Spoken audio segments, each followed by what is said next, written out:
ISIS کے جنگجو سرحدیں پار کر کے جس علاقے میں داخل ہو رہے ہیں وہاں خلافت کے قیام کا اعلان کر رہے ہیں۔ یہ وہ جہادی ہیں جنہوں نے شام کے حلب علاقے میں لڑائی لڑی اور اب آئسس کا ساتھ دینے کا عہد کر چکے ہیں۔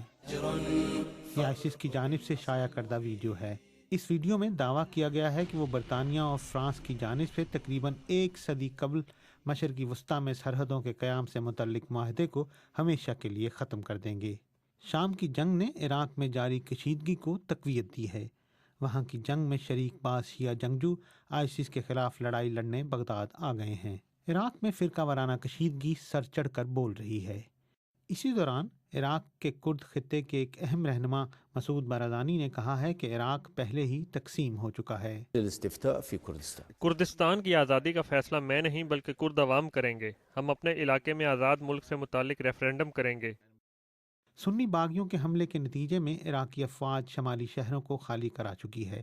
عراقی حکومت کو خدشہ ہے کہ آئسس رمضان کے مہینے میں بھی اپنی کارروائیاں جاری رکھے گی۔